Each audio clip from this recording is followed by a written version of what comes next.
Sure. I'm actually a U.S. qualified lawyer, and I actually run the venture and private equity practice in Beijing and Shanghai for the firm DLA Piper Rudnick Gray Carey. We're actually the world's second largest law firm. We have about 3,000 or so lawyers globally speaking. We have probably one of the most active venture capital practices worldwide because we have over about 100 lawyers in Silicon Valley and over 100 lawyers in China. And when I say China, it does include Hong Kong. And we have one of the most robust venture practices in Asia right now because a number of the people here, the venture capitalists who are here from China, they're in fact all of our clients. We represent some of the well-known venture funds such as Sequoia Capital China, SoftBank Asian Infrastructure Fund, TDF Capital, Jeffco, Grand Knight Global. So a number of them are here in full force, and I think it's a very good event. We look to actually see more activity coming into China from foreign investors. So this is good. It's a good event. So for the people who are not quite familiar with what venture capital practice from the legal perspective, can you maybe describe exactly what you do, what areas you work with the capitalists or with the entrepreneurs? Sure. Most of our work actually are in the high-tech space. And when I say high-tech, it's generally broken down to three spaces, which is internet, mobile, and new media. And those are the hot areas right now in China. Most of our venture investors, they look at deals and examine opportunities in China. What we help them do is, for example, due diligence, where they actually review the company and its corporate documents. We do what is called legal due diligence, and some of the accounting firms might do what is called financial due diligence. And we actually are the guys who negotiate and prepare the legal documentation. We also are the people who help facilitate structures so that it can facilitate the future listing of the company or the sale of the company. And in China, as you know, it's a very different legal structure from that of the U.S. So it's not always the same type of simple transaction that we do here in the U.S. It's actually much more convoluted. We actually sometimes have to restructure the Chinese target company and maybe to reconsolidate or maybe spin off some assets. There are specific regulations in China that we have to work with. For example, the most recent regulation is State Circular 75 that requires the registration of round-trip investments for PRC residents doing the round-trip investment using Cayman or BVI entity, or what we call an SPV, going back to China as a worker. So we actually address a number of these issues on behalf of the VCs. We are part of the ecosystem in China that helps facilitate venture investments because the accounting firms matter, the law firms matter, the venture capitalists, they matter. We also look at a number of other people such as advisors, angel investors. We also see investment bankers. So this entire community in China is now more mature than before. As well as 3 years ago, we didn't really see that type of community or ecosystem in China. So it's gone a long way.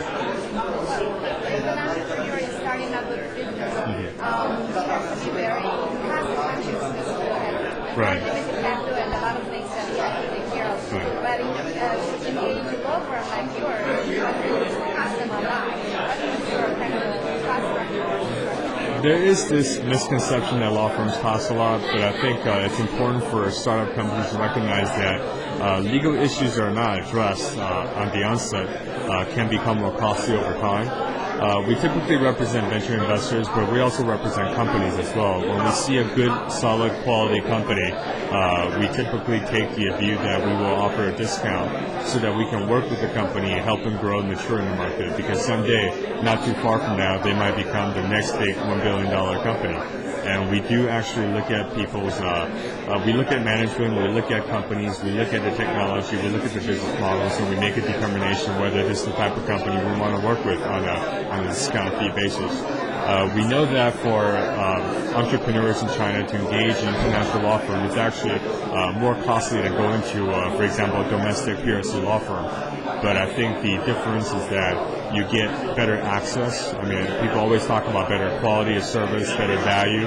But with an international law firm, you actually get better access to other things, such as the investment bankers, the financial institutions, and also maybe some more of the professionals that we work with, because it does give you a sense of credibility, because we do actually apply and abide by very high standards when we work on transactions. Working in China, it's an environment that kind of lacks a little bit of a regulation and transparency. Right. Some issues like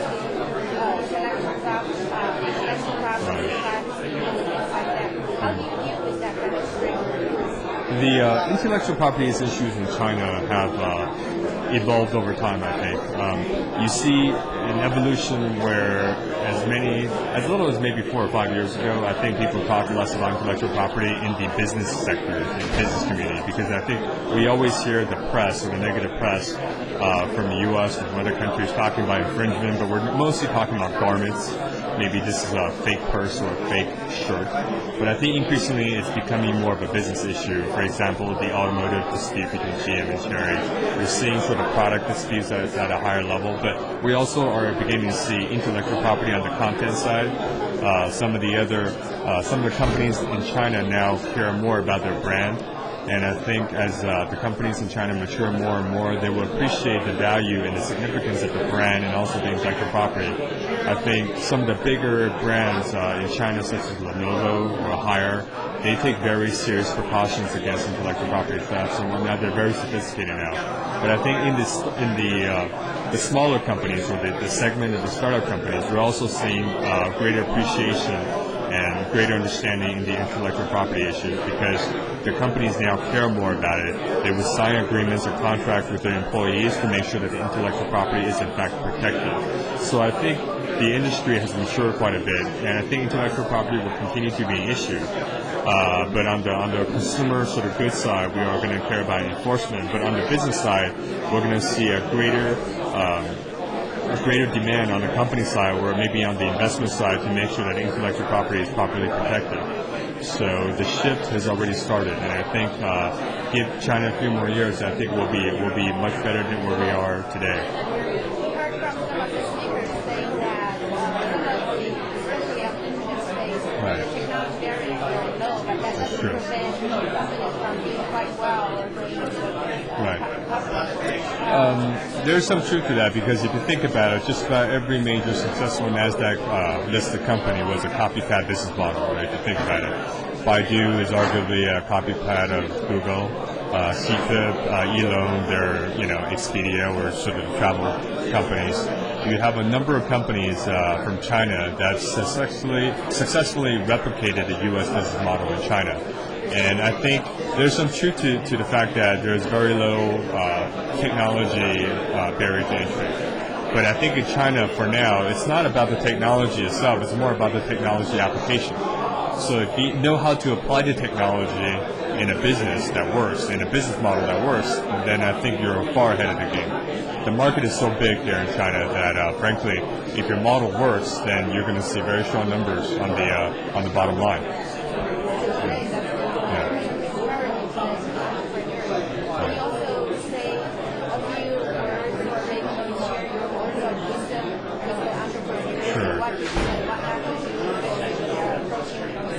Right. We work with so many VC funds. I think, in China, we represent just about every major venture fund. I know just about every venture VC here.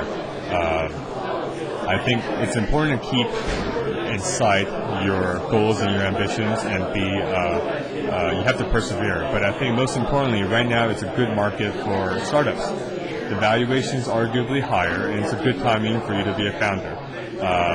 2 years ago, it was better for you to be a VC, because frankly, the valuation is not as high as today. I think you have to be cautious, and that, just as with all businesses, it comes in cycles. So if there's a good valuation today, it may not be around tomorrow. So you have to actually weigh the pros and cons of taking up the money.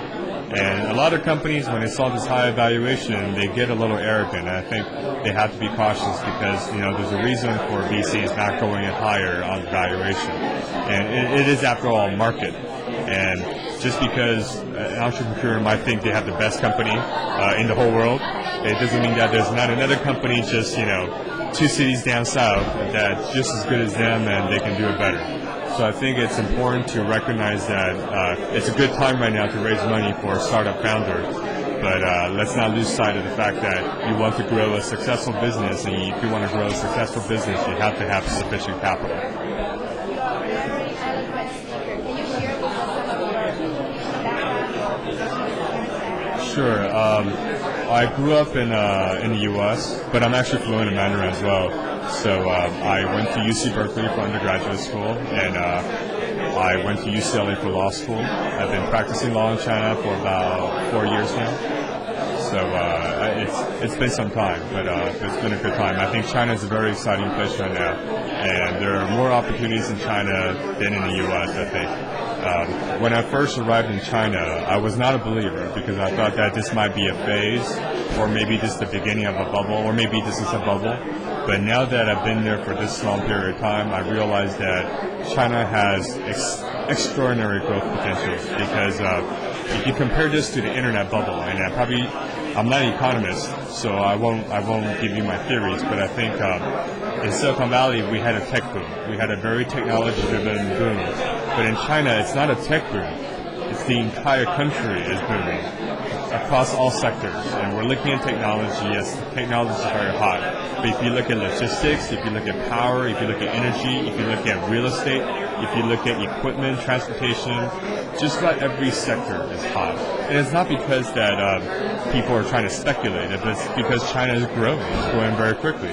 So it's a good time to be in China. How do you compare the VC industry or the entrepreneurs in China versus the entrepreneurs here in Silicon Valley? I actually think the Chinese entrepreneurs work harder than the entrepreneurs in Silicon Valley, but I could be wrong. I think what it is that the Chinese entrepreneurs have a different mindset. I think they want it more. There's a greater desire to excel and to succeed than maybe some of the U.S. investors. The entrepreneurs, because I think back in the early 90s, we saw entrepreneurs who were very driven, and they would do things at all costs. And I think maybe some of the new entrepreneurs are less so. But I think the new wave of Chinese entrepreneurs, they're going to be very competitive. And I think they're going to actually do great things. So I think for the next maybe 5 to 10 years, we're going to see amazing things out of the Chinese entrepreneurs. And they might very much be the backbone of the economy for the next 10, 20 years for China. All right. Thank you.